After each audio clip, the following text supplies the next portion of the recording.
Well, thank you everyone so much for joining us here today so far. We're very excited to be running our first ever mini digital fashion summit, the State of Retail for Independence. I'm Amanda and I'm the overseer of the event series for Lone Design Club. For those of you who may not have come across LDC before, we are a platform for sustainable and independent brands. Our goal is to bring you the next generation of sustainable fashion and lifestyle brands and help take those brands global. We bring together the best of online and offline retail using our online marketplace as well as our physical pop-up stores, which normally take place in London every month, but now we're kind of focusing on digital. We have also expanded across the UK, Europe, and China.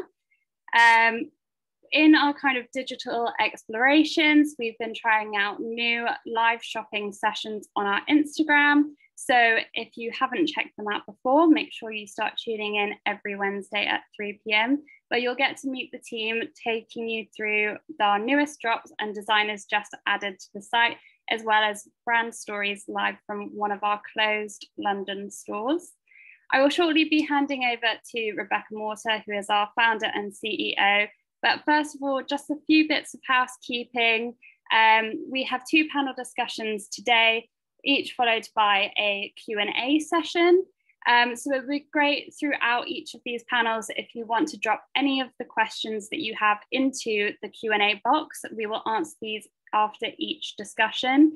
We will also be running a few audience polls. So please feel free to send in your answers. We'd love to have feedback from you guys.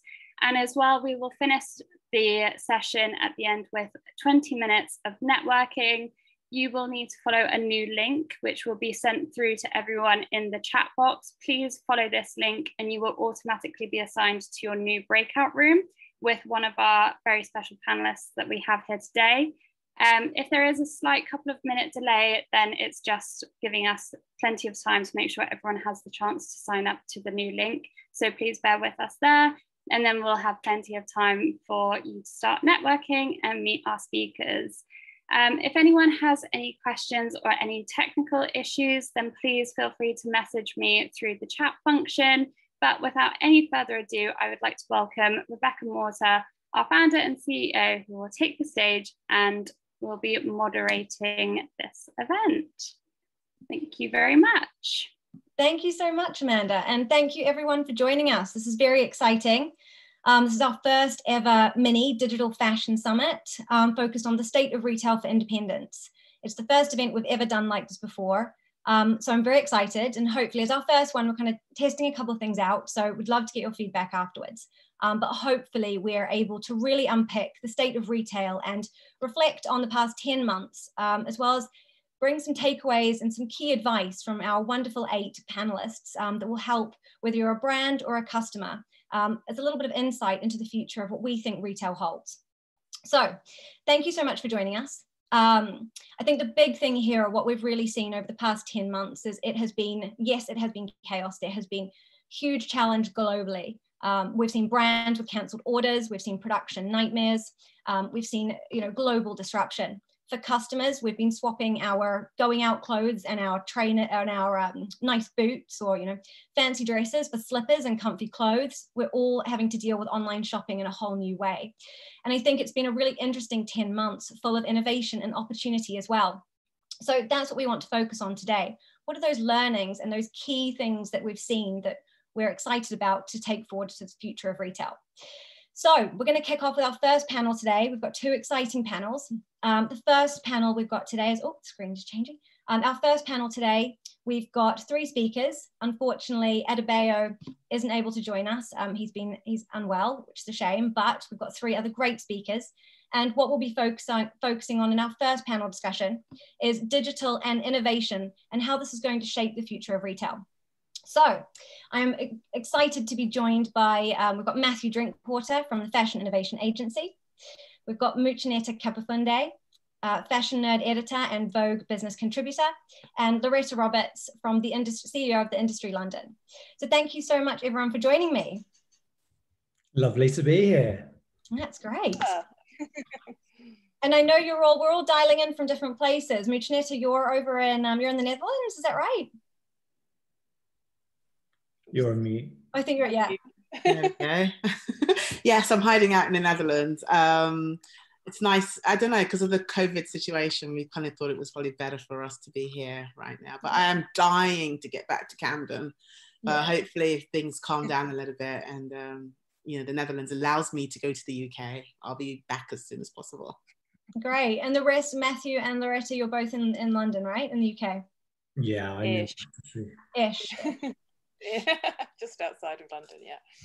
Great. Well, let's kick off. So what I want to do, so I've got a whole list of great questions, some specific and then some across the board. So what I want to do is let's kick off a little bit more generally. So the past 10 months, you know, retail has the way we shop has completely been turned on its head.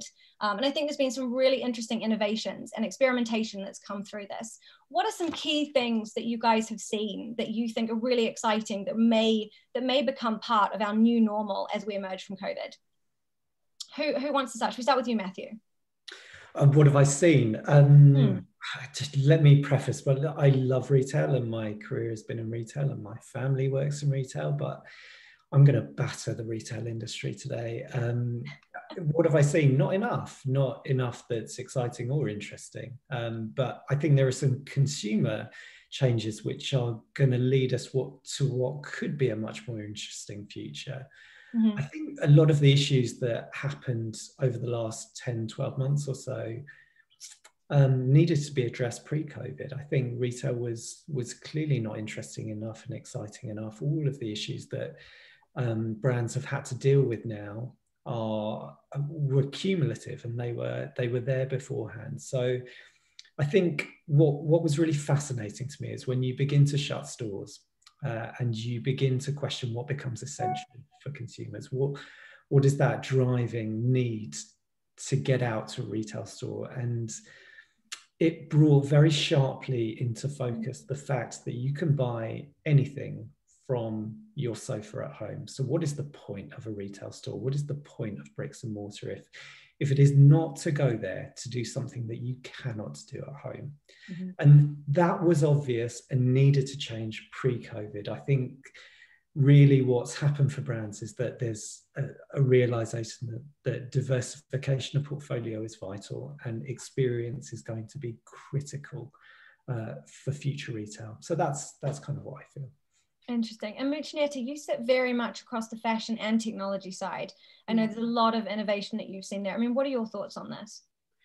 I think that the retail industry overall needed a kick up the backside, and they got it in spadefuls, and they needed that. I think that when it gets to a point of no return, some people are willing to change. And what's exciting me is that there's a conversation taking place at last. You know, they weren't willing before because they had the choice. They felt like they had the choice. You know, they didn't have to adopt technology if they didn't want to. But now they're realizing that in order to keep up with the Joneses, they have to adopt technology. What that technology is really up to what they need and who their consumer is. But I do feel like a lot of retailers are now open to that conversation. And I think for some of them, it might be already too late. As we've seen with a lot of you know, brands and stores that are kind of like struggling at the moment. Had they you know, invested a bit more digitally, I don't think the suffering would have been to the level that it is right now. They relied a lot more on their brick and mortar store, which was the problem.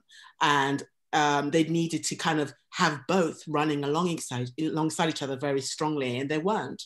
And you know, I wrote a recent article where I looked into that, and I think I used Topshop as an example to kind of look at what could they have done in order to kind of continue being in the market. And there were quite a few holes that they could have filled quite nicely had they invested in it. But it's just unfortunate that it took the pandemic to open the eyes of some of the retailers. Interesting. Loretta?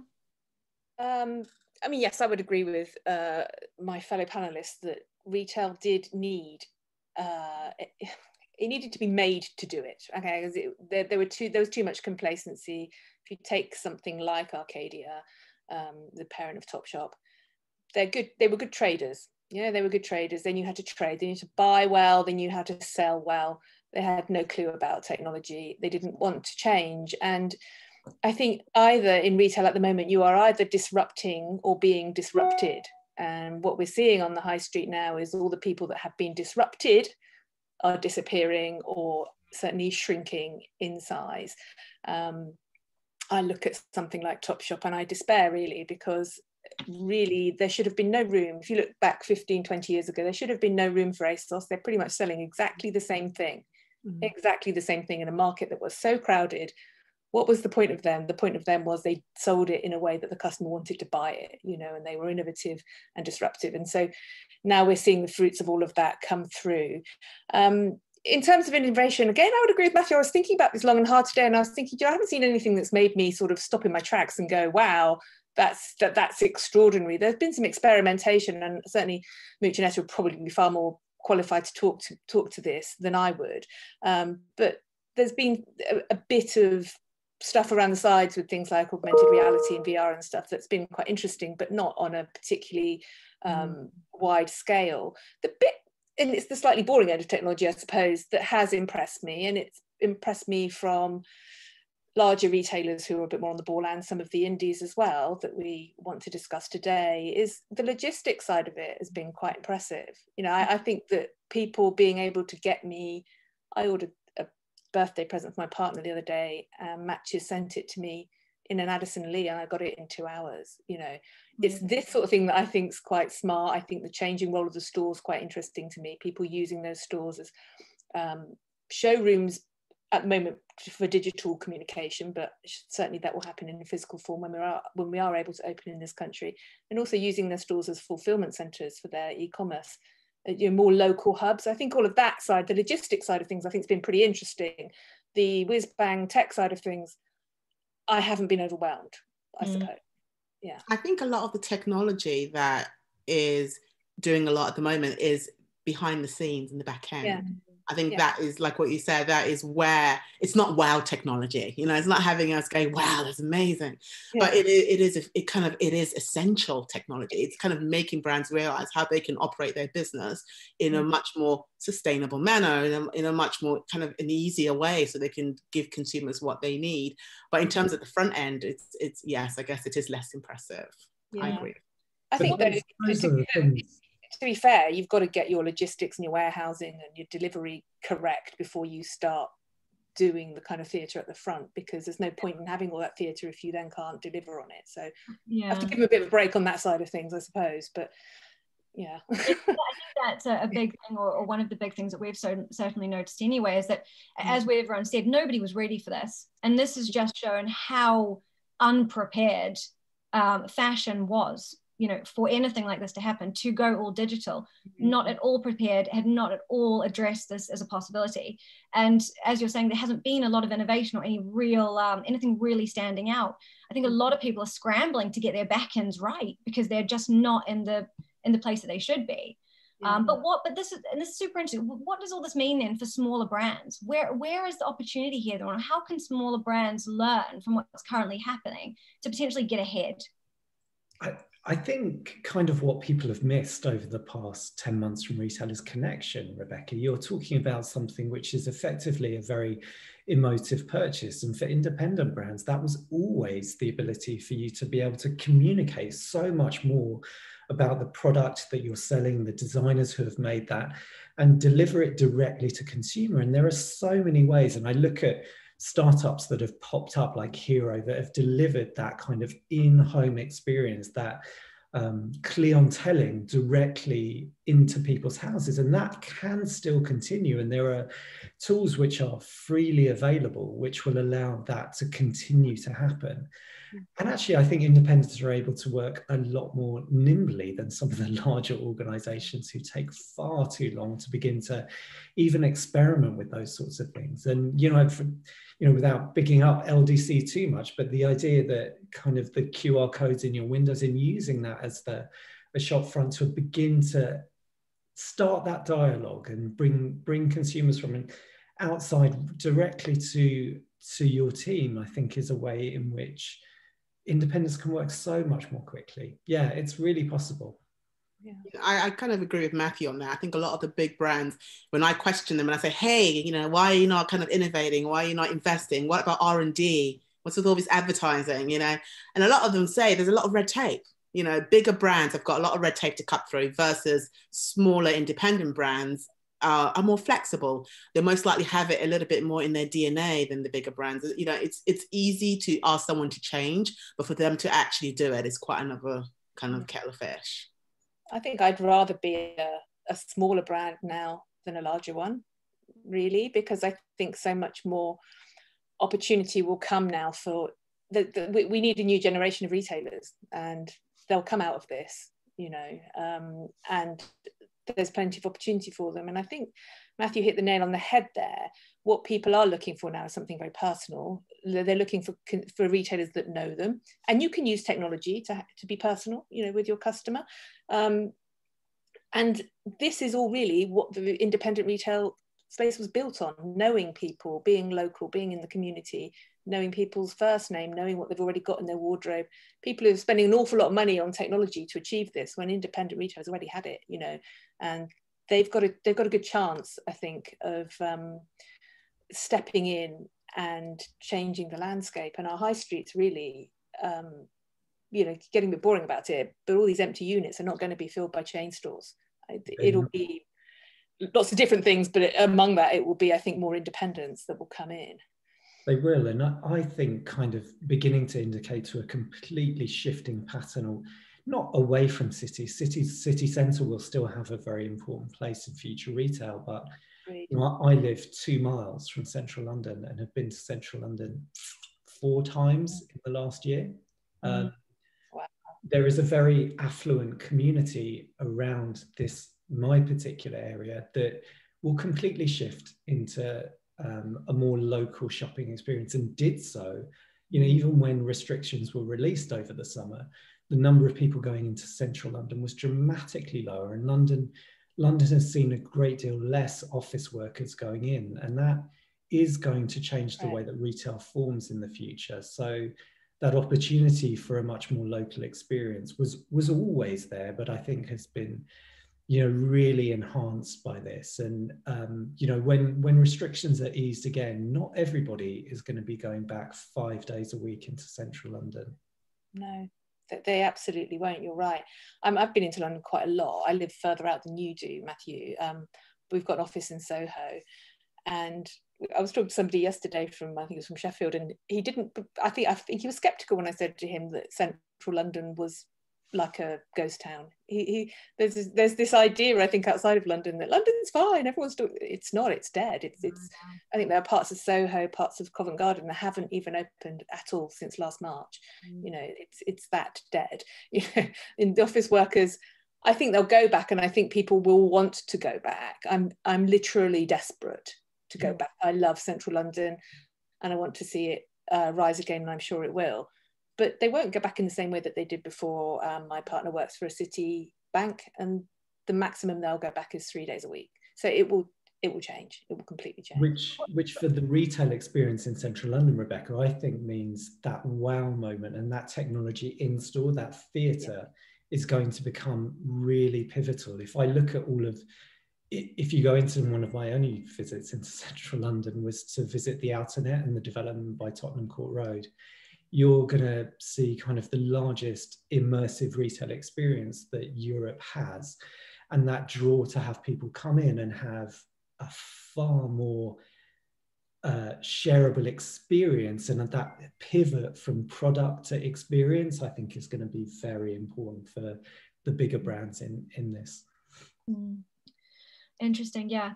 So as we've spoken a little bit about emerging, as we do emerge, what are you anticipating, or what are you expecting to see as we do emerge from COVID, and we do, you know, as Loretta said, we slightly start to get back to some form of normality. We may go into the office a couple of times a week, but we're definitely not going to be at that full capacity.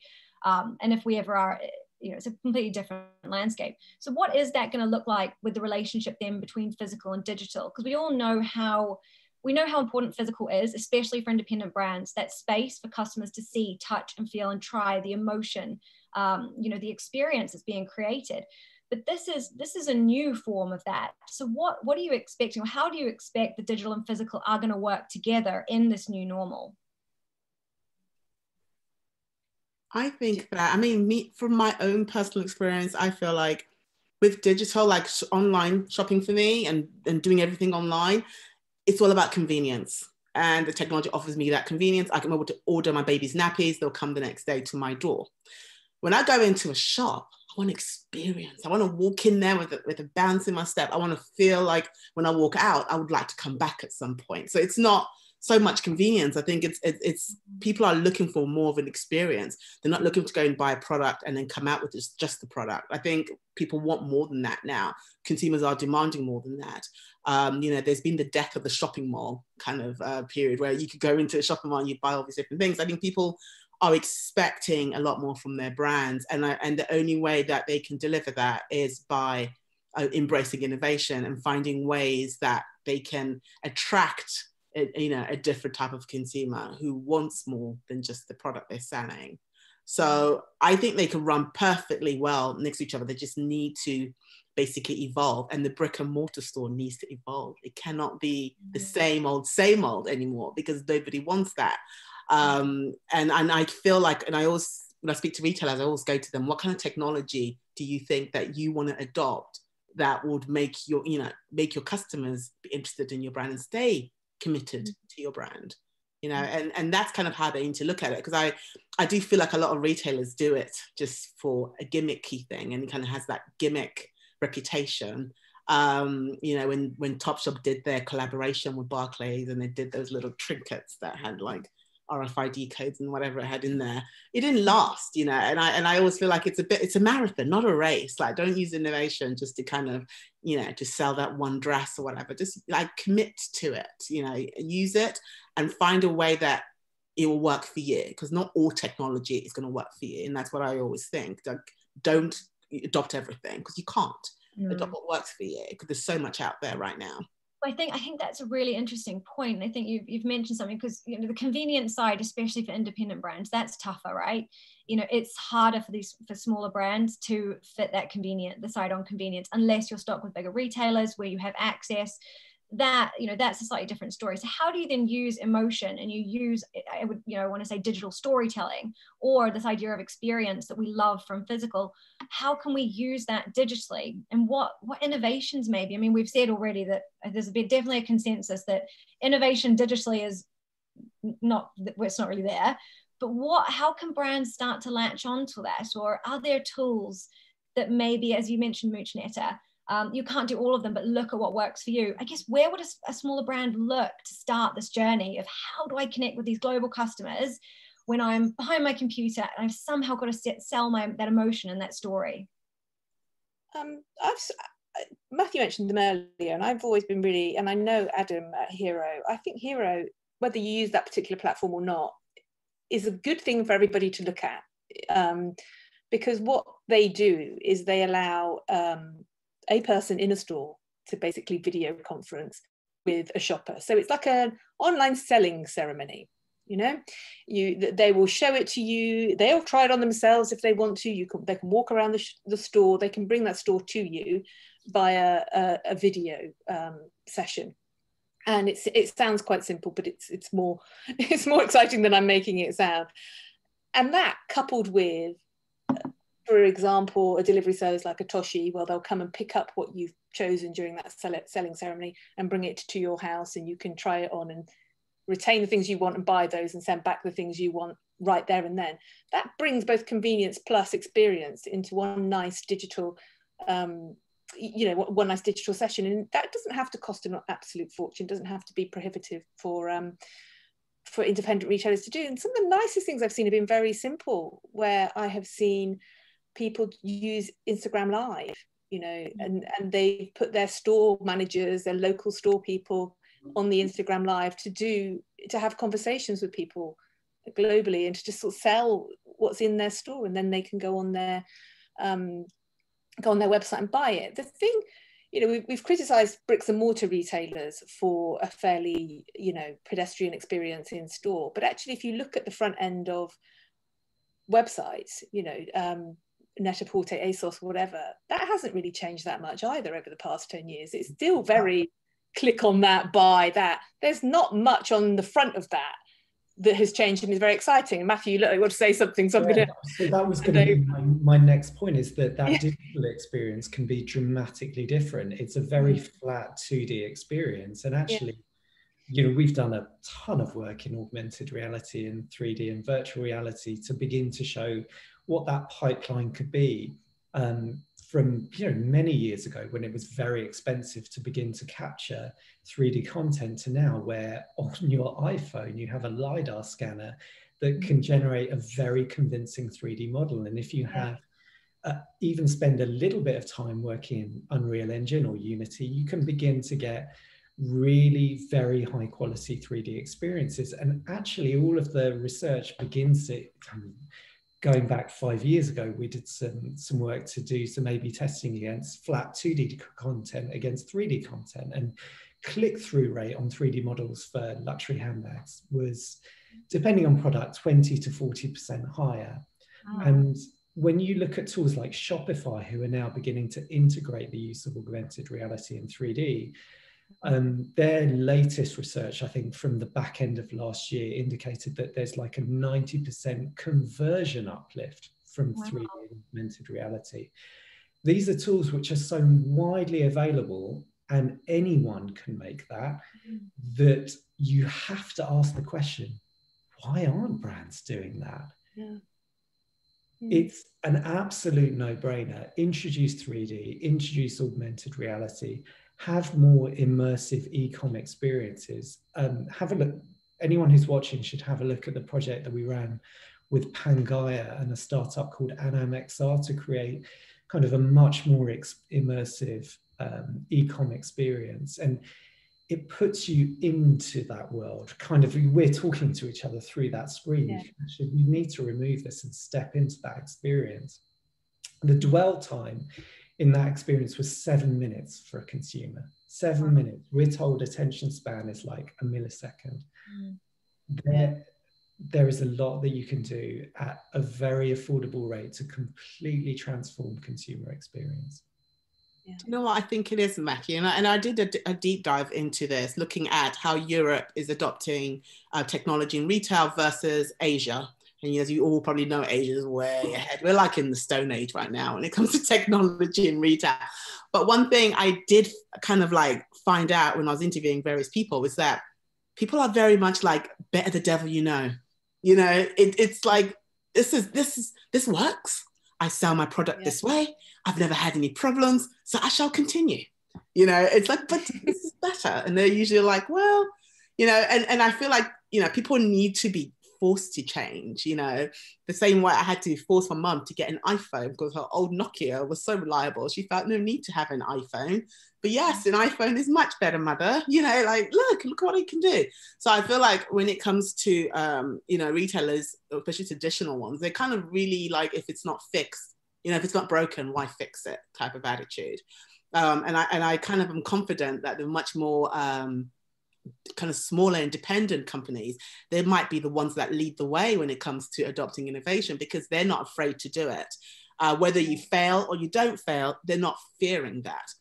While with bigger companies, if the idea that they fail, you know, the idea that they put money into something and then it doesn't work is so scary for them, versus a smaller company that can maybe take that risk.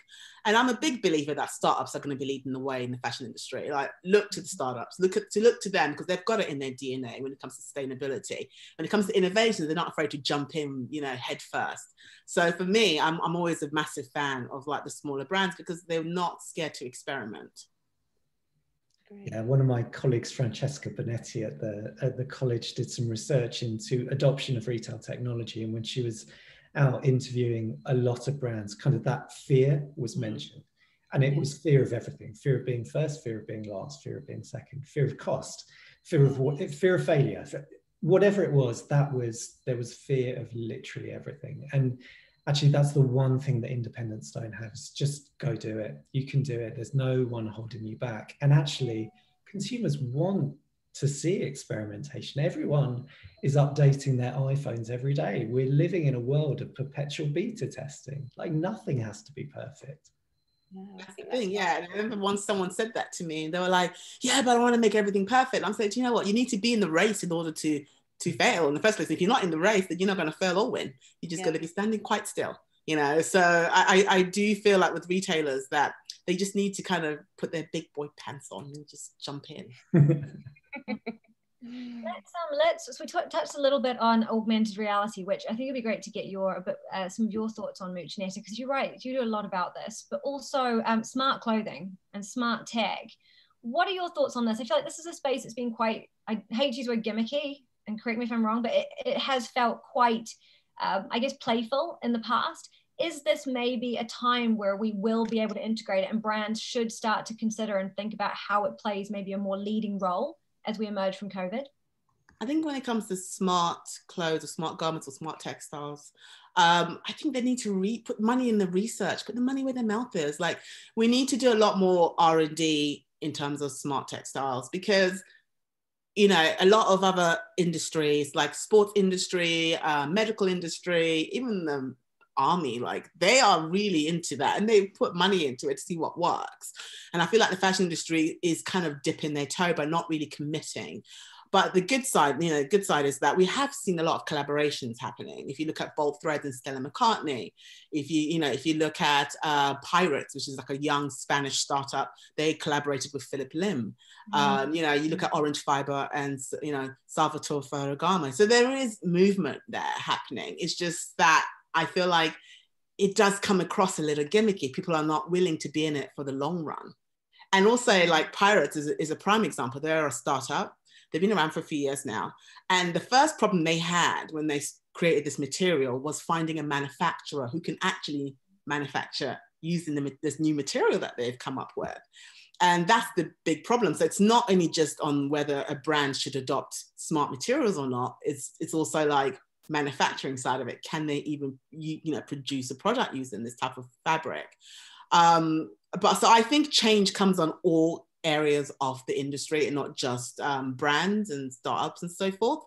But I'm really excited about smart materials. Anyone who knows me knows, like, this is something that I've always kept my eye on since I started 5, 6 years ago, because I think it's fascinating. I also think that it's a necessary need. We need to change the materials that we make our clothes with, but what materials are out there, you know, what's reliable.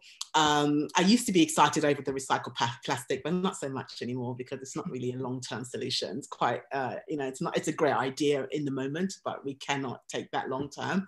But I am definitely more excited about the biodegradable materials, the way they're using kind of mycelium and all these various ways that are happening. So there is a lot out there for brands to adopt now. It's just a matter of, I think, educating them, letting them know what's out there, and hopefully getting them on board. Definitely. And Loretta, let's touch a little bit again on, so we've spoken, I know you've spoken, or you're a big advocate for the difference between chain stores and independents obviously leading the way as we merge. On the digital side, I mean, what do you think independent brands should be doing now, or where are you seeing the successes of brands really preparing and focusing their attention to be able to thrive and come out of this stronger? Well, I suppose from an independent retail perspective, I'm thinking and by that I mean, I guess, a local boutique, you know, or somebody who's got a store in a local area. I really do think it's about getting to know that customer locally, really, and that they've had the benefit. I mean, there has to have been some benefits in the past 12 months, and one of the benefits for them has been that shift to, you know, fashion's come to them because customers moved to them. The customer is only, you know, operating within a few square miles of their home, so they've got them, they're there. They've got to work out a way of keeping them, because I do think, you know, I'm a pragmatist. You know, I write about retail every day and I write about big brands every day, and it's nice to think, oh, it will all become independent. Zara's not going away, Primark's not going away, you know, they will still be there. And JD Sports, you know, I went up to London in the summer when the retailers reopened. I went up when they reopened at the end of November, and there were queues outside Primark, there were queues outside JD Sports, there were queues outside Zara. So that people do still want to go to those retailers. So, and they are, all of those in their own ways, amazing retailers. But the key for the independents is to keep those customers that they've got and keep them coming back, and they can get to know them far, far better than a big store. There's no question about it. And what I thought was quite interesting the other day is there is almost, and this probably goes counter to what we're talking about today, there is almost this sort of anti-data thing happening at the moment. You know, Tim Cook said it, didn't he? He said, we ran the world on advertising and getting to know people personally before this. Why do we need to know every last single website that anyone's ever visited, etc.? And there seems to be, I don't want to be anti-tech, but there is this movement away from people just having every last facet of their lives tracked and analysed, which other retailers are obsessed with, to people just wanting a human connection. And I do think almost that's what those indies will benefit from, you know, that you will know them personally, you will know their name, you'll recognise them. And it won't be that there'll be some digital thing that recognises them, it'll be you, you know, and I that's the bit that I think the indies have got a better chance of benefiting from. I also think there just is this emotion around people wanting to support a smaller brand now. You know, some of the people that do run these big enterprises are not the most palatable individuals, and you know, as we've all been through this trauma, I think we've had to reevaluate our purchasing motivations and our behaviours, and I think that the smaller brands can benefit from that. And it's not a topic for today because I know it's another bigger topic, but I do think this issue of sustainability is huge as well. I think people will want to buy a nice thing from somebody that they can keep for a long time, and that I think is what will really benefit the indies much more. But there are technologies, as Matthew's talked about, that they can adopt to keep that going, and it doesn't have to cost a fortune. And they've got this ability to just be nimble and be agile and succeed or fail, but they can try things that the bigger retailers just haven't got hope in hell of trying. They're just too big, you know. So can I just add to what you said? I think I completely agree with what you're saying, 100%. But I also feel like it really depends when it comes to independence who their customer is. You know, I know the younger ones are quite happily give away their information, you know, because they want to know when that last T-shirt that they bought is back in color red, you know. And this is the data that most, you know, these big retailers kind of collect and don't do anything with sometimes. But I feel like, you know, the customer that might love that personal touch you spoke of. I mean, people our age, you know, we want that personal touch and we want to have that. But ask a 20-year-old, you know, and I think what they want is also convenience and personalization in a completely different way. I think, yeah, I was thinking when I talked about Zara there, sometimes to me, good service is nobody talking to me at all. Because I do want personal service, but I like the idea of these new Zara stores where I can just literally go and pick something up, scan it and walk out. I do quite like that. I know Matthew's kind of... Oh, no, I mean, or not scan it, or just walk out. Oh yeah, just walk out with it. Yeah, and that to me is very convenient and very, like, that's good experience, even though nobody's spoken to me. You know, so it's kind of... But I think, you know, to those points, and there's a couple of questions about artificial intelligence in the chat that I noticed, that that's where bigger retailers with that data can begin to create that kind of personal experience. But I think one of the things that I want to say beyond technology, you know, that's an area that I spend all of my life in, but I started on the shop floor, and I think there's something more at play that independents are so much better prepared for, is that this is a career, and we need the industry at large to view what is being delivered is that magical human connection. And far too often that role of a sales assistant on the shop floor is not viewed as a career. It's a stopgap. And actually what you provide is that really special moment. I started, and anyone who remembers, wine rack back in the day, and I had to learn my higher wines knowledge. And when I started to gain knowledge and pass that on to someone, the sense of satisfaction it gave to me when someone came back and said, I tried that wine you recommended and it was amazing. I was like, oh, if you like that, try this. Data can deliver that at scale, fine, amazing, but it cannot deliver that personal touch. And what I want the government to recognise, and a lot of those bigger brands who are laying off huge numbers of staff, value the people on your shop floor, because they're the ones that are transforming experience day in, day out. And if we begin to reposition that retail as a real career for people, we'll have a much more successful industry. agree with That's that. great. That is a great way to conclude the panel part of this. I think that's fantastic. And I am going to stop us there just so we can jump onto questions. And I think a great question, we've got some great questions. I'm going to jump into one that I think sits along this line. So potential for TV channel live selling. This is great because it's actually something we're working on at the moment. And we think there is huge opportunity in QVC. I know it's madness, isn't it? The idea of, like, you know, your grandma kind of sitting at home, especially in the US, and buying stuff constantly via the telephone. But the increase that we have seen on this through the pandemic, and obviously in China, the adoption to this technology has been absolutely phenomenal. And as Amanda mentioned in her little intro, is something that we're bringing in. We're kind of playing a little bit around with Instagram, so do check it out. But I'd love to hear your, everyone hears your thoughts. Live stream shopping, tele shopping for millennials, QVC. Is it coming back, or is it a little gimmicky? What's happening? I've seen quite a few brands go onto QVC. I've written a few stories about big high street brands going onto QVC who probably wouldn't have been seen dead there a couple of years ago. It might just be because they're desperate to find channels to keep their business going, because obviously their retail stores have been closed, so that just gives them another sales channel. But I think it probably is a bit more fundamental than that. It is, I mean, I think Mitch and Esther are probably better to talk about this than me, really, but it's come from Instagram Live, hasn't it? That's how millennials and Gen Z, that's how they like to communicate, and have that somebody chatting them through a product. That's entertaining for them, and it's entertaining for me as well, by the way. I make myself sound like an ancient person. I find all this quite interesting, so I think it's kind of come from that. So I can well see, more and more brands are experimenting with that. The shopping channel, I quite like the sound of it. Actually, it sounds slightly dangerous, I've got to be honest, because I'd probably be on it far too much. But I can background where you're doing your work in your Zoom and just be like, oh yeah, no, it sounds lethal actually. But I can see it, and like I said, I have written a number of articles about some big brands going down that route. So yeah, I can well see it. Just before anyone else answers this, I've just been told I forgot the poll. So I'm really sorry. I've just been told that I was supposed to announce a poll. So let me do that, and then we'll jump straight back into this. Amanda, we're ready for the poll. Okay, so I hope you can all see this now. I'm going off script here. I'm being awful.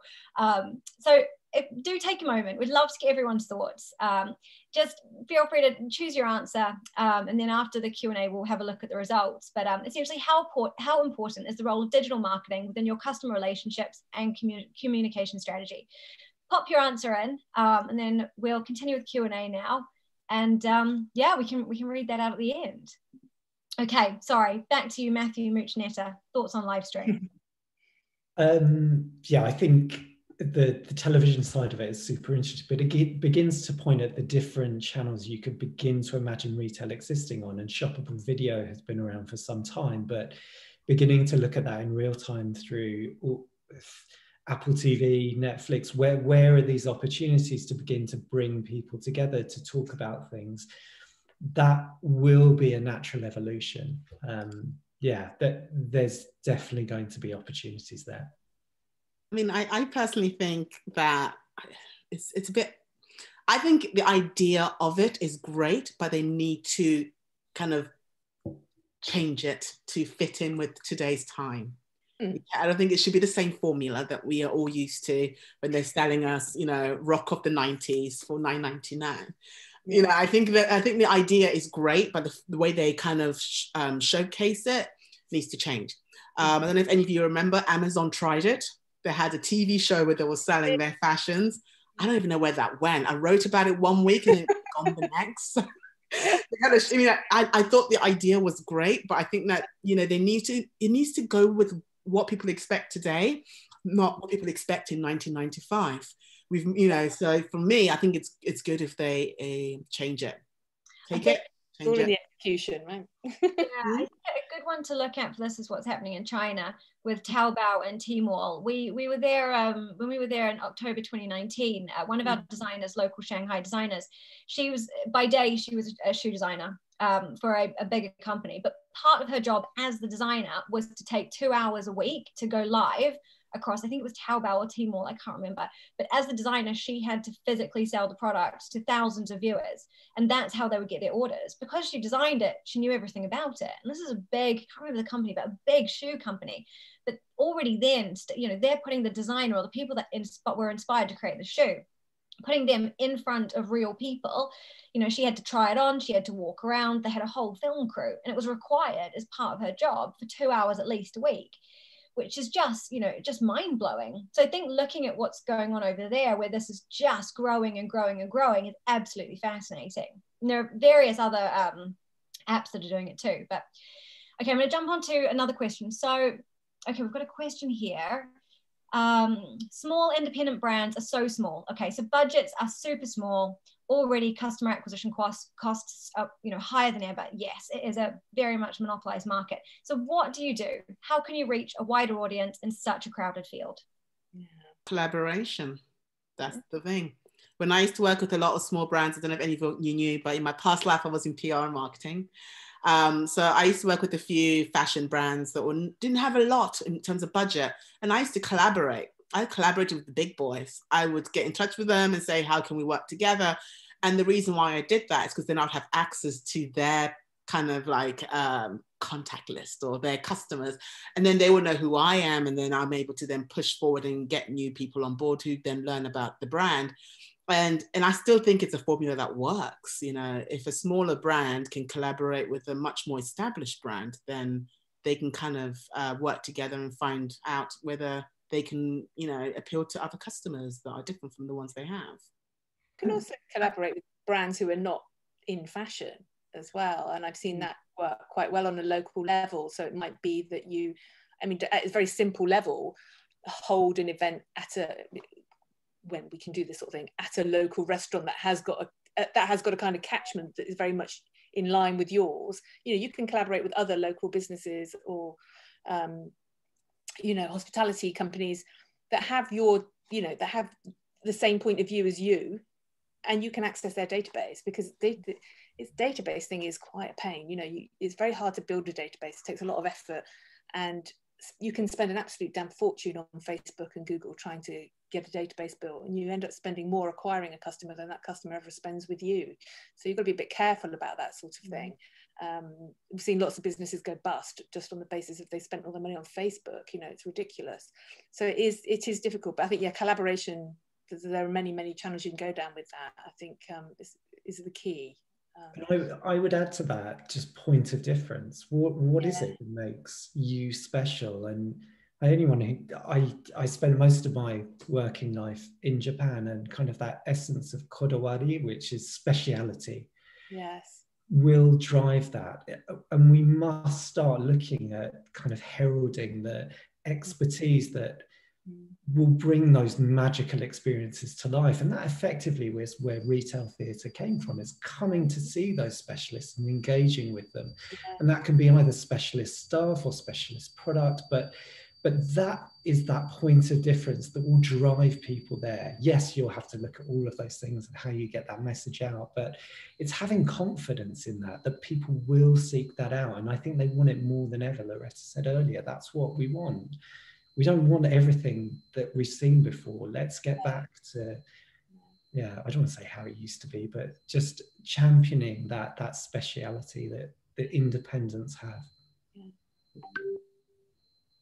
Just this is interesting. We haven't actually touched on the gaming industry, but one of these questions is quite interesting. What about the gaming industry as a selling channel for the new generation? Because I think this is really fascinating and definitely something that's seeing huge uptake. What are your thoughts on this? So okay, I spend far too much money in this household on the gaming world, and it's something that, if anyone's seen any of my talks over the last 2 or 3 years, it has been shouting very loudly about, particularly from a fashion perspective, the massive opportunity. The gaming industry last year was worth $50 billion. That's people buying virtual product within gaming, $50 billion. It's massive already. If I said back in 2018, where is the fashion industry? It's starting to wake up to that opportunity. Yes, gaming is a really amazing opportunity, because I think I saw Steve Stedman put in the questions earlier, how sustainable can fashion be, or can retail be rather? We don't need any more stuff. We are consuming enough. There is a really big opportunity for us to start looking at purely virtual products, something that will never exist in the real world. And I certainly know in this household, there is a generation growing up entirely comfortable buying stuff that will never actually materialize. It all lives in a virtual world, whether it's Robux, V-Bucks, Fortnite, Sims. It's it's there. Yeah, I'm in the midst of homeschool hell, as my friends and family will know. And actually, I was talking to my son's teacher the other day. He's 6, and this is relevant to this. I was struggling to get him to focus on some of the exercises that they were giving him, and so they gave me some links to some learning that had been completely gamified, and he's transfixed with it. So this generation that's coming up now, as Matthew said, are very, very comfortable playing with product and consuming product that doesn't actually exist. And I think you can see some of the more forward-thinking brands like Burberry, for example, that are playing with that, you know, and achieving great success with it. And obviously those customers then do go into their stores or go onto their websites and purchase things as well. But it's massive. It's going to be huge. Mm. I mean, I think for me, a couple of years ago, if you told me that, I'd been like, oh, no. No, I agree. Because, you know, I'm not a gamer and I just never really understood it. But I do have a curious nature. So I kind of always been looking into it, like, but why?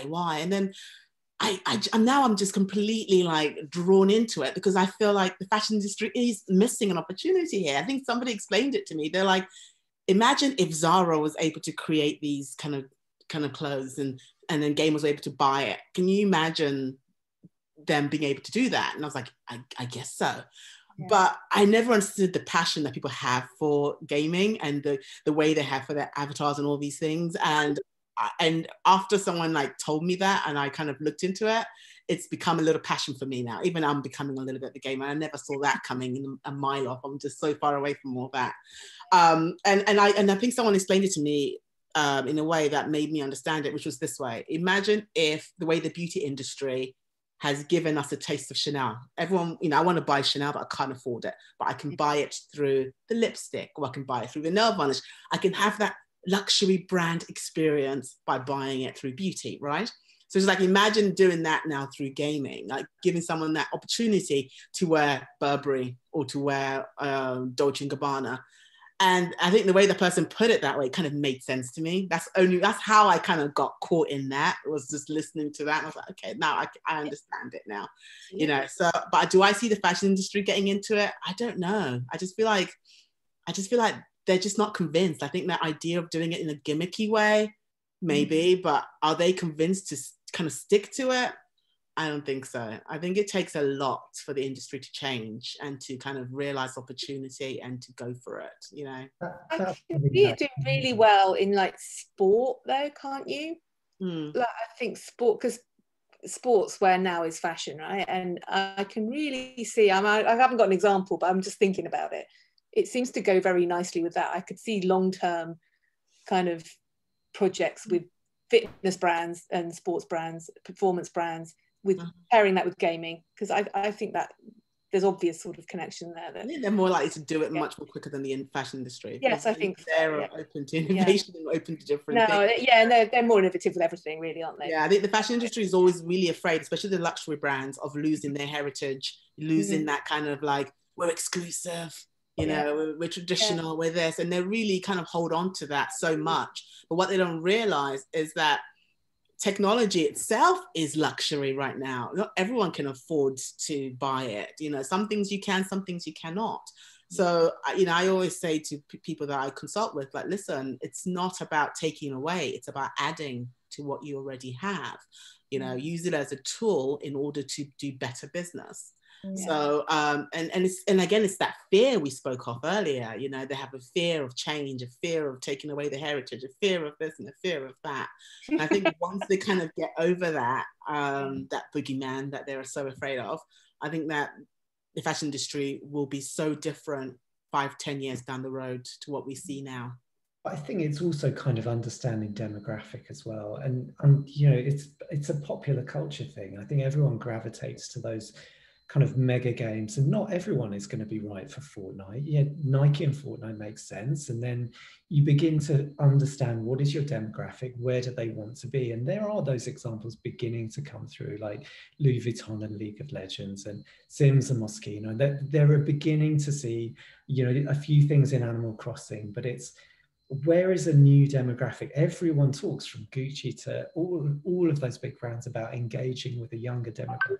This is where they live their lives. This is where they play out, not just gaming, that social interaction. If anyone spends time gaming, it's not so much about winning, it's kind of coming together. And that element that I've spent with my kids and their friends and my friends in Warzone or whatever we're playing, it's about being together. And that social interaction is replicating our normal physical social interaction that would be happening through retail. This is where it's playing out, and will continue to do so post-lockdown as well.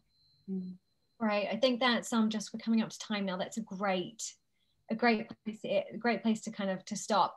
What I want, there's a couple of questions in here, just as a final one to end on. We'll end finally on the poll in a sec, but really quick, kind of last kind of parting words. There's quite a few questions in here about, this is all amazing, AR, you know, gaming, everything, these new experiences, but as a very little brand that has low budget, how can I do it? Or how can I get a little piece of that pie? We've spoken about collaboration, but I think one kind of parting tip from each of you for, you know, for smaller brands, what one kind of key takeaway, a bit of advice would you give for these brands that are looking into, you know, AR, whether it's gaming or creating these digital experiences, something important to consider when they're looking at building this into their plan? So I would say that anyone who's kind of nervous about the cost of those, the majority are created on platforms that are free to use. And yes, that kind of brings up a bit of skill sets of where you're bringing people in to help you build this, but a lot of them are free to make. And I'll say the same thing: experiment, just try things, then you'll figure it out. Great. I mean, I would give the advice of find a student who's passionate about this, because they are on board with it. They know what's what. You know, they might not, you know, be a professional yet, but they might even be a bit more experimental than a professional is. So if you can work with the student, you know, paying them a little bit of money, you know, listen to their expertise, I think they'll probably be able to, you know, bring a brand into 2021. Yeah, I agree. I haven't got any advice on gaming. This is not my aisle. I'm not an expert on it. So, but what I would say, if you were looking at some technology that you should try to get into as an independent brand retailer, I'm very big on this idea of video selling, and I think you should look at that. And not only is it, you know, a great experience, it also makes a hero of your people. And to Matthew's point, in all of this, we should not forget that your greatest asset will be the people in your shop, in a retail environment, not obviously online, and you should make the most of them, and that will help you do that. Gaming, don't know, but give it a go. That is a great way to end. Now, the poll, please, Amanda. Let's see the results. I think it pops up. Or maybe I have to. Hopefully Amanda's going to jump on. I don't know if you can see it, but it was pretty much a winner by a landslide. We had 102 votes, which was 76% said very important in how important is the role of digital marketing within your customer relationships and communication strategy. 16% said quite important, 1% said not very important, and 7% said they're not sure. Interesting. Okay, great. Well, oh, there we go. Now it pops up. Interesting. Great. Well, this has been great. Thank you so much, Loretta, Mucinetta, and Matthew, for the first panel. This has been fantastic. Thank you. I hope everyone has many takeaways and has enjoyed that discussion. So thank you all so much. And don't forget, all three of them will be here for, I'm not sure about Matthew, but Loretta and Mucinetta definitely will, for the final networking. So if you are interested, you can jump into a room, a slightly more intimate relationship to ask, or setting to ask a few more questions, because I know we had a lot. But now we'll jump into our next panel. So if I can see everyone's been shuffling here, which is great. So on to our next panel, which is focusing on connecting brands and customers. So here we're going to be talking a little bit about where are we seeing as the optimal routes to market in a post-COVID world. So we've got Loretta back. I'm not sure if Amanda's, here we go. So we've got Jonathan Chippendale, CEO of Halition. We've got hopefully somebody else jumping on stage.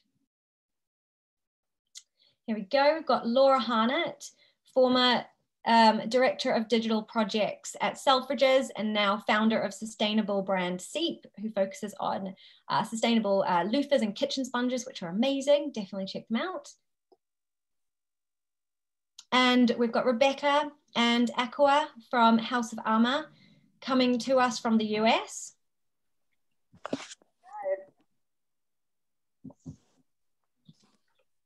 Great. Okay. And then we've got one more, and we've got Sophie. Fantastic. So Sophie is freelance journalist. Oh, here we go. Yeah. Sorry, it kicked me out for a moment. I'm back. Hi, it's all a bit of a funny juggling. But welcome, everyone. Thank you so much for being here today. And I hope you're able to catch a little bit of the first panel. And now here we are going into brand and customer. So let's dive straight in. So first of all, I'm just going to open with a generally to kind of set the scene, and then we can jump into some questions. So essentially the past 10 months, it has been chaos, but we are seeing a huge amount of opportunity. For smaller independent brands that are focusing on sustainability, people, and the planet, what are some of the positives that we've experienced from 2020 that we expect to continue over into this year? Shall we kick off with Laura, because you have a wonderful sustainable brand, so I feel like you're such a great person to lead with this. Yeah, so I think the predictions, I've got a few predictions, and I think if I had been asked this question before setting up my own brand, they probably would be different.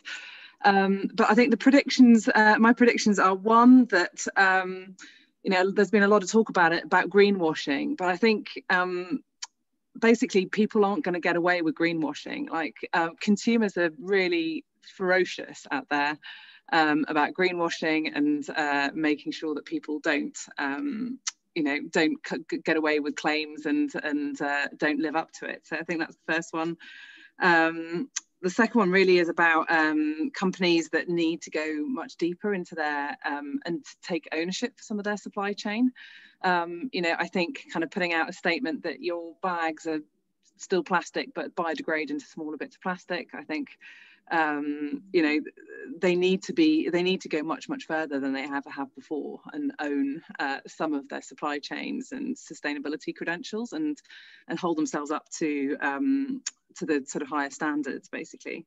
And then I think some people, when it comes to sustainability, just what I found is, not everybody cares about sustainability. So make sure you're not trying to convince the people that don't care and probably won't care for a really long time about sustainability. Make sure that you're appealing to the audience that do care, because I think they're really difficult. Go where there's already love, and I think there's a lot of appetite for more sustainable products. I mean, I saw a stat that 70% of consumer brands growth last year from the big guys was from their sustainable sub brands and sustainable products. So I mean, everyone is after that growth now that's coming from sustainable products. So I think that's so I think there's a lot of opportunity for smaller brands to go after it much more authentically, and live up to what they're saying in their own supply chains. Definitely. Rebecca and Aqua, you both, I mean, so being founders of House of Amma, you know, as a clothing brand that has gone through 2020, and now hopefully we're kind of seeing that we're kind of coming out of things. How is the experience, or how has the past year been for you? Do you want to just talk us a little bit through what you've seen, some of those highs, and what you're excited about? Well, I can take this question. Can you hear me, Rebecca? Okay. You know, when the new year began of 2020, we had to not panic. And we had to focus on how we were going to build out our brand at the beginning of the year. And, you know, I told my daughter that I thought there would be a lot of opportunities in this year, and that had not presented themselves to us previously. We were strictly direct to consumer. We did not have wholesale and retail opportunities. And then when the pandemic hit, and then when the social justice issues hit here in the US, all of those types of opportunities were presented to us.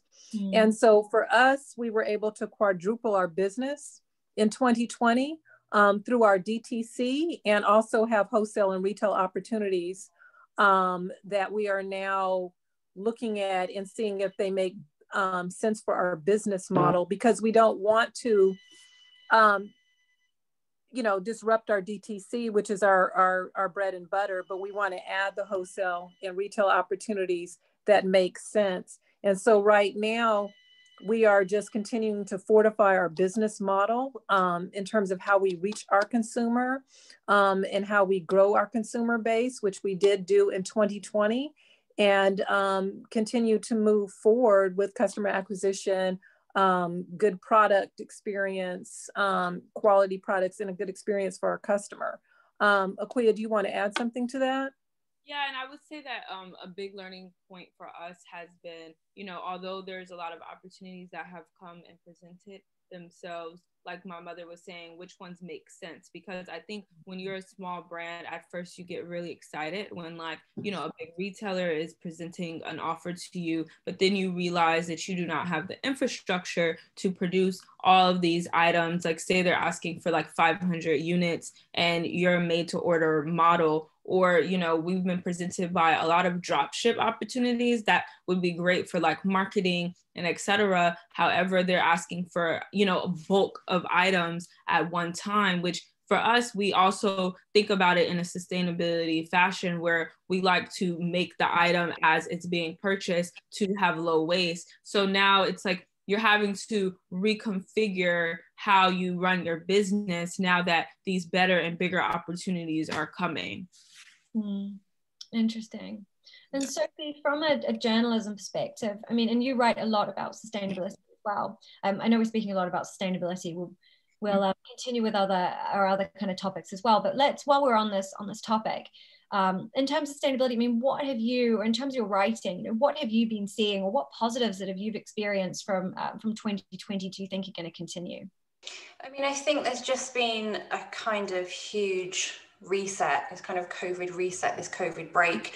And people, I mean, it's not just within fashion. People are more concerned about climate change. People are more concerned about social justice. Kind of people have had time to reflect on their own behaviors, on their own habits, and kind of break them down. And I think, you know, it's been a time where people can completely refresh their values, their personality, everything really. And so as a result of that, people have completely kind of rethought their shopping behaviors as well, whether it's just kind of buying less, or supporting smaller brands, or shopping more sustainably.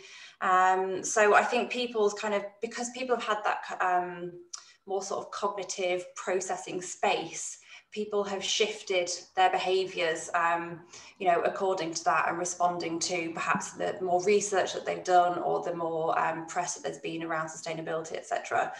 So yeah, there's been a real shift in consumer behavior and consumer awareness. Great. And Jonathan, let's go down, because Halishan, obviously you're sitting across a very exciting you know, part of the industry right now, online and offline experience. You must have seen quite a dramatic shift the past year, going from in-store experiences to purely digital. What does the landscape look like for you? Yeah, it's a great question, a really good question. It's one that we're still, I think, struggling to disentangle to a certain extent. But I think it's, perhaps I sort of approach it with a little bit of irony here because, well, first of all, my background is I'm an analog luxury marketing director by training.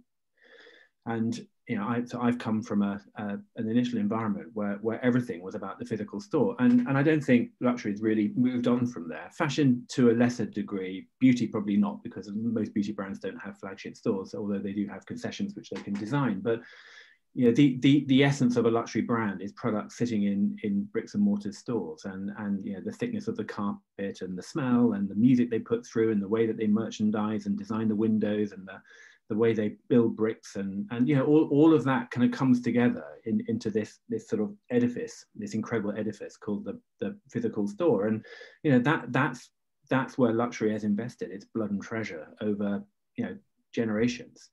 And it's just been interesting as suddenly overnight all of those edifices have had their front doors locked and bolted, and consumers haven't been, well, not only not going into stores but not traveling. The inward tourism that comes over to the UK, particularly from, for example, Asia, none of that's happened, and it's been a shock. And everybody talks about the move then on to digital, but I think one of the things that I've found a lot of is brands struggling to kind of sever that umbilical with a physical space. So I lose track of the amount of conversations that we have with brands who are trying to recreate the physical experience in the digital world, not go digital, but kind of blur into that middle bit.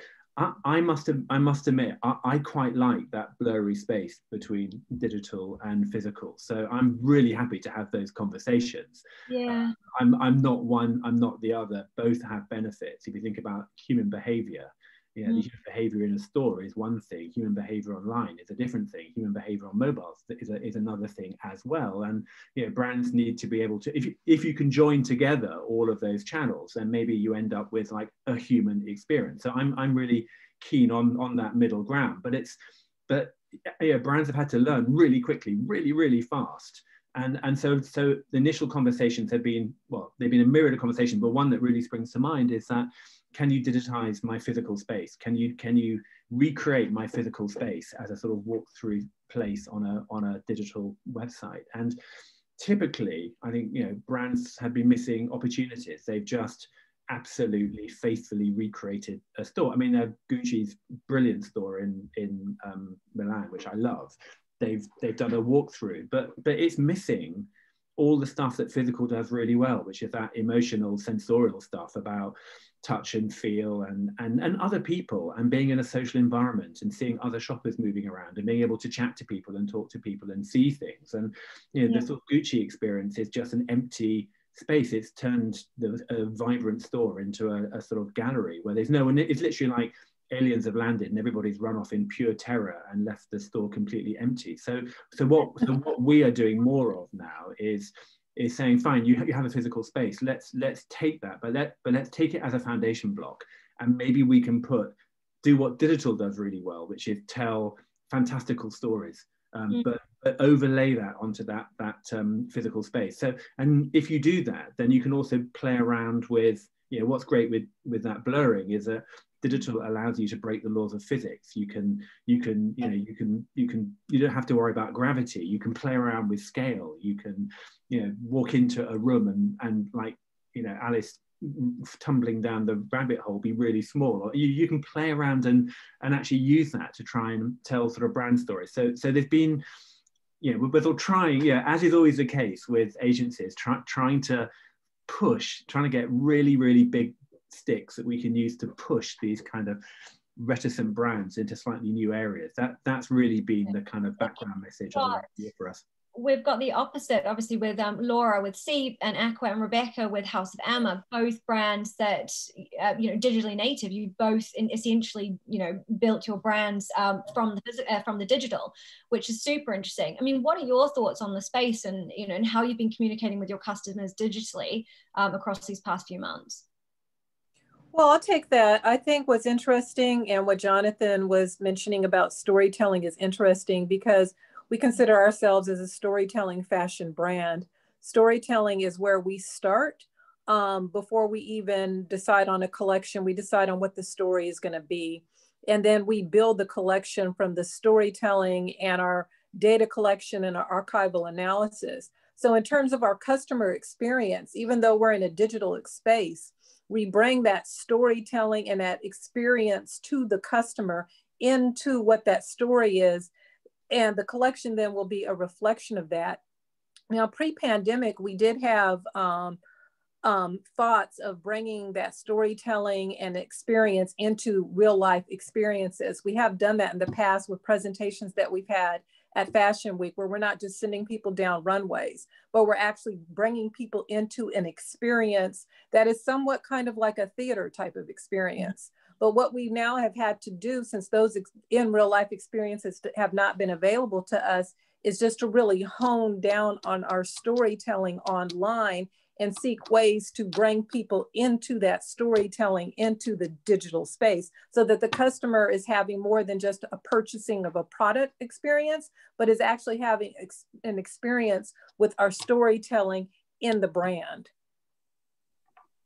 Yeah, I would agree. And I would say that right now, what we've seen, especially in the last couple of years, is that people, consumers enjoy buying items with meaning. It really needs to invoke some sort of emotional connection. So I think that, you know, on our personal experience, we were uniquely positioned where that was where we were trying to reach our customers already, was through an emotional value, through an informational value. So, you know, I think that what we're starting to see is that more people are focused on, you know, like, you can't, any of us, we're not interested in just buying an item that we see, you know, off the street. Like, we really want to know, like, where does it come from? What, you know, what are the materials used? You know, what is the story behind it? And I think that, you know, being able to use a lot of these digital platforms is really aiding to curate these stories. And I think those that weren't really focused on that, maybe they, you know, had more wholesale or retail, they didn't have to focus on that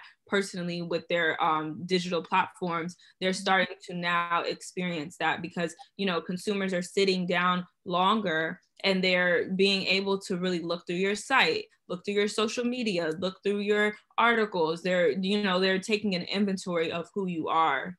Yeah, I think, I mean, I'm very early in my kind of own business, but I came from 4.5 years at Selfridges, and so it's really interesting. I mean, I think the potential for smaller brands, you know, is huge right now. You know, what I'm amazed about is that, you know, people really do love buying from people. They like to know that there's a person and a founder and real thinking sitting behind that chat box or the email or whatever it is. And you know, I think the bigger brands, they've got kind of set responses that they send for emails, and it just doesn't feel human. Whereas I think, you know, the opportunity for smaller brands is, you know, I love it. You know, I see some kind of crappy comment up on social media, and I can take them offline. I can then respond as an individual, or someone from the team can, and suddenly they're like, oh my gosh, there is a person who cares and who's thought about the brand. And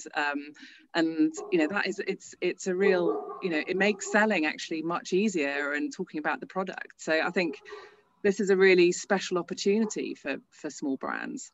We were doing a project for Louis Vuitton a couple of years ago, and the managing director there was a guy called Tom Meggle, and he and I used to often head out for a beer after a creative meeting, and we'd often talk about the future of the Lvmh group. And you know, at that stage, and I think I probably still believe it now, I didn't see a future for big brands. I didn't see any future for big brands. I could see LVMH being dominated by Louis Vuitton, talking to, you know, a consumer that might be in Asia. There's a market that's still getting big, and then a plethora of small little startup brands. Because one of the things that I find, you know, really fulfilling as chairman of London Fashion Futures, which is a Lord Mayor of London fund putting money into sustainable startups, yeah, that I meet so many small organizations, small startups that are headed up by people that really care. They're not doing it there's been a whole shift since I started Tolition 12 years ago, from people that were starting agencies to sell them, or starting brands to sell them because they felt it was a way to make money, to people that are doing it because they really want to make a difference to this planet. And it's just inspiring. And you know, you look at a lot of brands, bigger brands, and they're run by people that are very good at, you know, understanding share value, and very good at understanding stakeholder value, and very good at, you know, they're kind of accountants and business people. Actually, that's not the way that I see consumers going at the moment. Consumers are working with brands that they care about, you know, from a deeply personal, emotional, human level. And so I would be really wary about the value of a big brand. What is about, you know, a big brand is something that has a message for everybody. You know, and if you have a message for everybody, you don't have a message for an individual. And yeah, that would be the concern for me. I think that's a really interesting point, and something that is a lot of we've got a lot of brands on at the moment. So what would some tips be, or some advice for smaller brands, or for brands to be able to really get this messaging at the forefront? Where are the advantages, and how can they do this in a way that's, you know, it's not super expensive, but that's effective? What would your tips and advice be? Sophie, I think it would be great to hear from you, especially on the press side. You know, you must have seen a huge amount of shift and change these past few months. What advice would you give to brands trying to you know, communicating with customers at the moment? I mean, I think one thing that I've noticed within my research is that the consumer trust has kind of gone down, which I think we all know, but what they're looking for, they're kind of more, I suppose, investigative than ever. And so most consumers look to third-party sources for verification. And so what I think brands need to be looking for is for a kind of organic spread of information through their customers. I think people feel overwhelmed by lots of information coming from brands, and they're also kind of quite distrustful of it. Whereas if you've got a really good relationship with your customers, and if they're just likely to share because, you know, they really trust you, you've built up a good relationship with them, they like the product, they're then kind of sharing that information for you, and you're already this kind of third-party source for the potential consumer. You can say, yes, I bought it, yes, I researched those points, I verified them, you know, I'm passing this kind of knowledge, this brand, whatever it is, onto you because I trust them. And I think if you can build that kind of organic sharing and that sort of community aspect, I think it's probably more valuable now than having a big pack about, you know, these are our values, or this is our sustainability, because people have seen them, they're everywhere, and they kind of almost don't mean anything anymore. Whereas if it's coming from these kind of personal conversations, or people sharing on their own platforms, I think it's just much more valuable. Yeah, I think you know, I've had some sort of real examples of that, right, where other people in your community are defending you to other people who are trying to attack you on your community. It's all very public, you know, but actually it's much more powerful letting other customers you know, sort of speak for you, defend you, because then you don't really need to get involved. And I think that's probably the best measure of an engaged community that understand what your brand is about than anything. And it rarely happens for a big brand that happens. I think one of the things that smaller brands and smaller retailers have got as just a huge advantage over larger brands is that they can be fleet of foot. They can just make decisions and they can do things.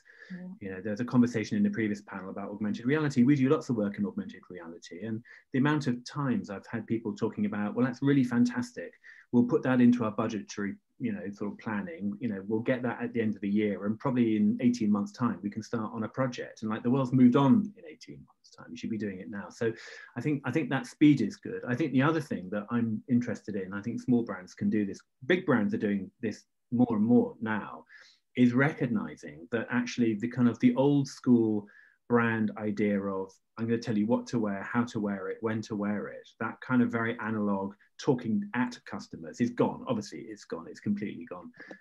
Nowadays brands have got to listen as well as talk, and actually almost behave in a more sort of human way. And one of the things I find interesting about you know, humanity as individuals, we are all fundamentally different. We're wearing different clothing on this.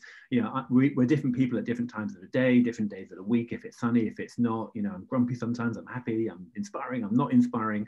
You know, the more that brands can mirror or mimic some of that, I think is the sort of better. And a good example of this, I think, is we do a lot of work with Burberry, and their head of social media was talking really well about their sort of strategy was to commission lots and lots of different types of content, none of which sort of had any consistency. I mean, I'm anti the word consistency. It's one of the words that we try and ban at Television. I'm all for cohesiveness. I just don't like the idea that it's all got to be the same shape and the same size. So you know, you can have something over here which is a bit risky and sexy, some sort of French DJ here.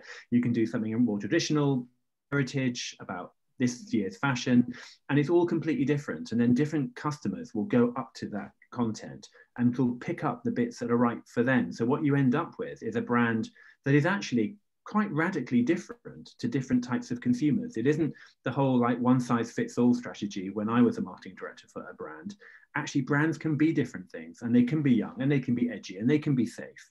And so that's kind of one thing that I think little sort of smaller brands can do well, because they have that agility to keep on experimenting like we do as human beings. I think No, go for it. I think you definitely make a valid point, Jonathan, and this was something that, you know, when we experienced our big surge in 2020. Sorry, I'm just letting the cat in, sorry. When we experienced our big surge as a company in 2020, for us, I will say that, you know, we do have different types of consumers. We have consumers that are really in touch with our storytelling and purchase our items of informational, sentimental value. Then we have customers that simply just like the garments. And this was one thing that in another group, like a mentorship group, we were talking about, which was, you know, do you focus on, you know, what you're good at and solely make items on, you know, like say you're really good at making knit sweaters, do you just make a lot of knit sweaters, you know, to hound in on your consumer, or do you explore some of these different types of items, these different ways in which you market? And I will say it's a blurred line, because for us, in our experience, we've tried different types of things and we've acquired different types of customers. And I think that some of my advice would be to other small brands is to find the middle ground, you know, like listen to your customer, like what Laura was saying, like, you know, you have to listen to your customer. You have to understand, like, if they really like this item, maybe you do produce it again in a different colorway, but you can also, you know, explore some other types of things, especially in a time where, you know, innovation is high, information is high, and this is a time of experimenting. But I will say that I think from even my experience having a small brand, it's like, you do want to give your customer more of what they're looking for, and then dabble into those other things that they could potentially be interested in.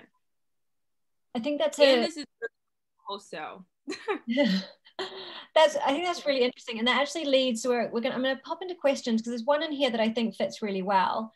And it's a little bit of what you've been speaking about, Aqua, but I think it'd be interesting to touch on.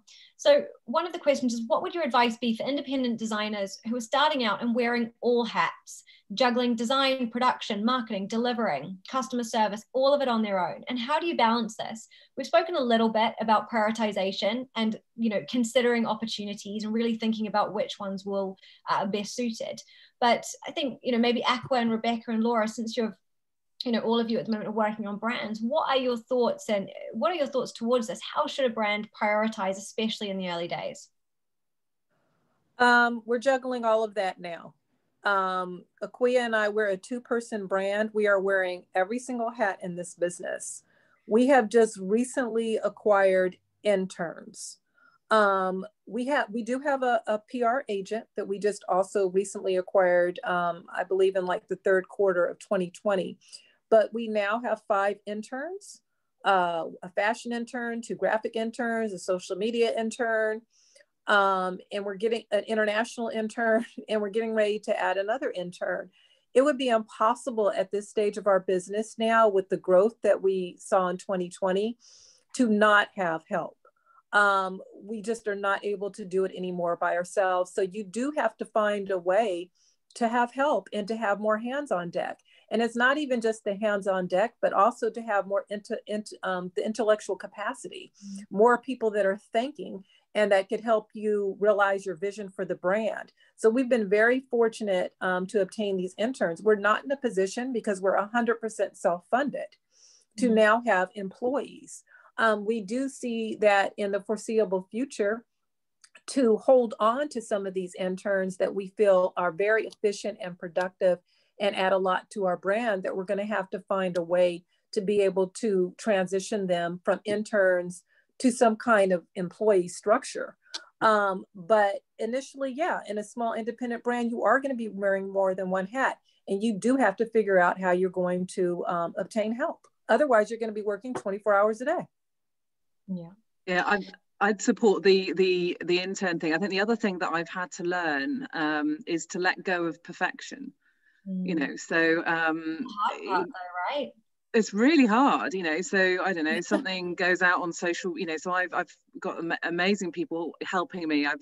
I think it's something that you realize you have to kind of nearly bring people in ahead of sales, right? Ahead of revenue. You think you know that you think, or you hope that revenue is going to come, so you have to recruit ahead of time. And you know, it's great you bring in really great people, but sometimes there's one image that goes out that isn't quite what you perceive as good enough. And actually, in the scheme of things, you've got to work out what matters and what doesn't matter. And you know, there's a whole bunch of, you know, you might not have worded that email quite the same. You know, you've got to, you know, what I've learned is that I've got to make sure that I free up my time to do the stuff that only I can do, and not worry about the small stuff. That's so incredibly brave, by the way. Can I just say that right here and now, officially on the record? I would also add that I find that quite liberating too, because as I learned to kind of hand over more control and get a team around me that I trust, I've been able to think about other things as well. And, you know, my own personal definition is around, you know, of has it been a good year, is I always sort of try and sit down round about Christmas Eve with a glass of wine by the fire and saying, have I learned something over the course of the last year or not? And if I haven't learned something, I'm going to leave my own company and do something else. And actually handing over responsibility to other people, allowing you to, I guess, explore different types of muscles you know, in your brain, is something that is really positive, a really positive thing. But you've got to have people that you trust. That takes time. I'm gonna pause us right there and let's do our next poll, because Amanda's probably like screaming at me in one of these chat boxes right now. I'm sorry, Amanda. Thank God for Zoom. I know, it's great. Okay, so the poll is probably going to appear. Here we go. So the question: are you optimistic about the role of physical retail as we emerge from COVID? Please pop your answer, give it a little tick, whichever one you think, and then in probably 5 or 6 minutes time, we'll see what everyone says. But that's actually a really good, I don't want to give away our answer though, but so let's go, I'm going to go back to the chat box then and see, let's pick out another question. Actually, this is one that's quite interesting.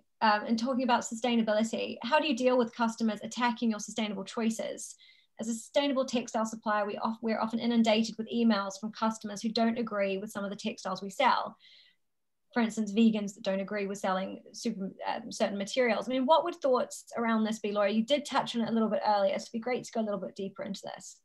Yeah, I mean, I think it's so difficult, you know, it's so difficult to be perfect and have absolutely every single answer and the perfect product and produced in the most perfect way. And I think, you know, when someone sends me an email or a message like that, I just explain my rationale. You know, I'm doing what I can now. My vision is I want to get even better, but it's a journey. I can't, you know, at least I've gone that far. And I think I think the right thing to do is just to be as honest as possible and straight up as possible.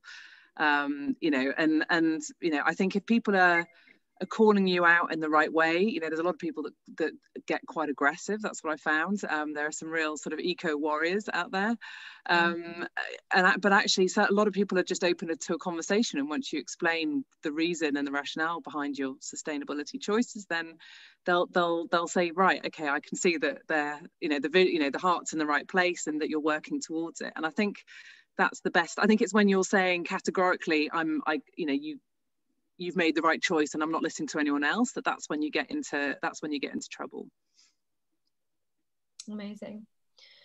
And one other little question here that's quite good. One of the things I've been struggling with as a designer is, so we've heard this a lot today, and I think we haven't touched on it as much in this discussion.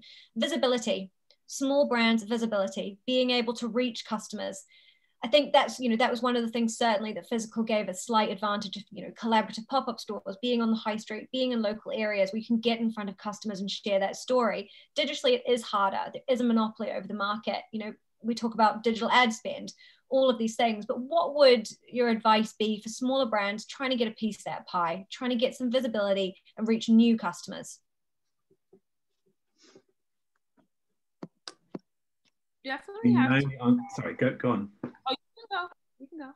Well, I was just going to, I mean, it's a dreadful answer because it's tough. It's very, very, very difficult. I mean, the easy way to say it, which is easy to say and difficult to do, is that creative ideas win out.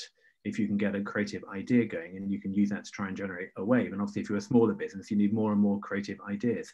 I do think that one of the things that some brands are starting to do better, going back to my point about sort of lots of different types of content, is explore lots of different types of activities. And I like that because that almost it goes back to that cohesive bit. You can, again, I'm not talking about small brands now, but there are brands exploring things in gaming, things augmented reality, things doing in pop-ups, things that are going on in physical spaces, things that are around social media or getting out of social media, as for let's say Fernando. So I just think there are things that but don't be afraid of experimentation and try and see what kind of works, and keep moving and keep agile, and don't put all your money on red, and just keep on looking for creative ideas. I mean, we often get, a lot of the work that we do is large scale global projects for luxury and fashion brands and beauty and artists as well, but we also do quite a lot of very small, relatively simple, relatively cheap projects for brands, often not using proprietary technology, stuff that is open source, or working with other types of technology that have been built that are by other people or available to use, but coating it in a slightly different type of creativity, so it feels like it's doing something different. Put it in place, work with it for a few weeks, move on to something else. And again, going back to Burberry, their social media sort of strategy is every time they put something into play, they get a kind of equity spike. And the thing about the short-term marketing ideas is that they get a spike which comes quite quickly and then disappears quite quickly, because they're all quite short-term.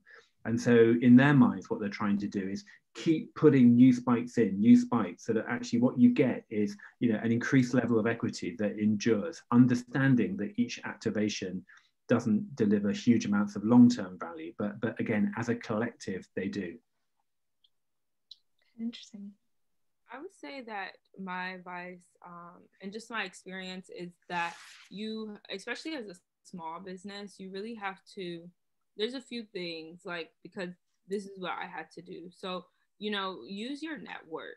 The thing is that, like, when you are small, like, even if you just sent a blast to, like, your family and friends, say that's like 20, 22 people, like, if you can then have them spread the word, then you've already doubled who is going to be able to see your work. You can even like have, negotiations with family and friends where, they're sharing, they're posting. And these are things that you can do on, a grassroots level just to get your company and your business out there. And usually it's like a family or friend or somebody knows someone that can then see your work. Also, I would say, focusing on quality content. Like, so even for us, like when we first launched, like, thankfully we were able to like get press and all of this. But then when we entered our resurgence last year, we had a whole multitude of people that had never seen our brand before and was seeing our content from like 2018 and looked at it as new, and then it re-multiplied again. So I think it's also important to, do multiple things that work, but also do quality things that can live the test of time, especially since, you don't have a lot of resources, you don't have a lot of money. So when you do put money into something, it needs to make sense. and it needs to add to the value and story of your brand. And then I would say also, like, don't be afraid to ask for help, send cold emails, you know, be in these different like panel like conversations, try to be in some of these like free mentorship entrepreneurial conversations. These are things that are accessible, and these are things that, you know, you can be a viewer of a conversation and then email someone and be like, you know, I just, you know, saw what you were talking about. This is my company. I would love to, you know, engage with you. These are things that I've done. These are things that I feel have worked. And I feel that, you know, when you're a small business, you know, it's not always just about like, oh, do you post a good photo on Instagram? Like, it's about the back end work that you can do. Yeah. I think that's yeah, that is very interesting. Sophie, what would your thoughts be coming from a press perspective? I mean, I think for me, it's doing something new. So I get so many, you know, I get emails from brands from people who really care, and, you know, they've taken the time to do whatever they're doing, but often it's the same story that I'm hearing over and over again, and it's the same reasoning that I'm hearing over and over again, and they're offering the same problem to the same solution over and over again. Where I think actually House of Armour is such a fantastic example, because I remember when I saw just their Instagram feed for the first time, I felt like I was in their world. I felt like their visuals, the tones, everything, I felt like I'd literally just dived into everything that they created, and it felt so new, and kind of the way they communicate visually, you know, and in their copy, it just felt new and it felt different, and it didn't feel like they'd gone, well, here's a brand and that's kind of what I want to do as well, so I'll fit into that model. So you have to offer something that's different, and it can be minute, you know, it can be something in the details, but there's, you know, with so many people kind of having access to, you know, Etsy and having a newsletter, or, you know, selling through Instagram, whatever it is, things can become so homogenized, and I think that's, you know, that makes it so difficult to cut through the noise. So it has to be something original visually, with your messaging, with the problem that you're answering. There has to be something new there. Amazing. Let's we're getting close to time now, so let's bring up our poll and see our results and see what everyone thought. I'll let Amanda, oh, here we go. Oh, interesting. Okay, so actually not a huge amount of, not as much optimism as I thought. So I think this is a good one to end on in terms of a good kind of final question or parting that we can discuss, that we can get from the panel. Thoughts on physical retail and the role as we emerge from COVID? Are we optimistic? Are we not? What do you all think the landscape's going to look like as we emerge? I think it's quite tricky, especially what we're seeing, what's happened with Arcadia and, you know, all these store closures. But I would say that in my research for various reports I've worked on, I've been looking a lot into China, just because they're slightly further ahead, I suppose, in the recovery, so to speak. And a lot of consumers are saying that they feel more connected to their local stores now, because they feel that they kind of supported them through, you know, through the pandemic, and they were there, and they do have this connection to these physical retail spaces now. So, you know, I can't say that, yes, definitely, I think, you know, because of the you know, the polls we're seeing, or the stats we're seeing in China, that yes, you know, physical retail is going to boom, but I think we will at least see kind of goodwill towards those local stores that have perhaps felt like have become a really necessary part of the I suppose the shrunken communities that we've been part of, you know, it's kind of during social restrictions and lockdown. So I think that's quite interesting sort of future view. Definitely. Anyone else's thoughts on this? First of I'll all, share mine. I think that poll's very, very positive, and actually very, very optimistic, because it says that 81% of the audience here believe in physical retail in some capacity. Either it'll take time, or it's definitely got a future. So I mean, a lot of people have spoken about the death of retail through the emergence of digital over years, and an acceleration of that over the last year. So my own personal view is that physical retail will always have a place. I can't see physical retail, well, at least not in many years' time. That's not to say that it's not going to have to change or reinvent itself. Digital is constantly reinventing itself, and we as human beings, as individuals, are constantly reinventing ourselves. So I don't see why physical, has any need or requirement to stay static. I think the interesting part of this is going to be coming out of the current situation. Will retail change? I mean, we've already seen, and we at Volition, we've already seen the way that brands are treating their websites. I spoke about it earlier, trying to bring some element of physicality into their websites. Will there be a reverse move back as stores start to reopen?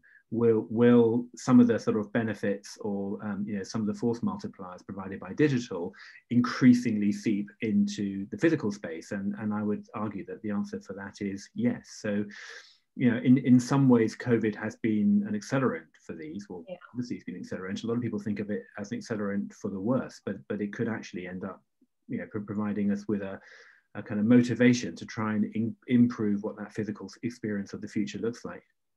I completely agree with you. I think it's fascinating, and there is, we meet people all the time, especially for us at Lone Design Club, where physical is such an important element. I mean, digital, of course, is this big, is the big, real kind of global reaching arm, but what the physical can do, that entertainment, that excitement, that retail theater. And it was actually fascinating. The previous panel was much more optimistic about physical than I thought they would be, because a lot of them are from gaming and from technology backgrounds. But I think the big thing that it's really showing us is physical is not dead, it's just being reinvented. And what you were saying, Jonathan, about a new age, this new evolution, that physical has been so slow to adapt to, whereas digital is constantly moving. Why has that not ever happened really with physical? And I think this is presenting a huge opportunity. And it's going to be very exciting as we do emerge from COVID, what that landscape looks like, especially with the amount of empty spaces and these bigger retailers that are all leaving. We were on the phone to a couple of locations in China last week, and hundreds of thousands of square foot of old school department stores gone.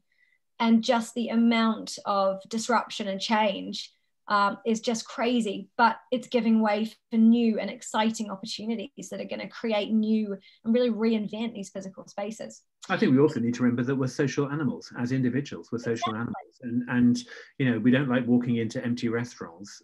We like walking into places where other people are, and that's physical.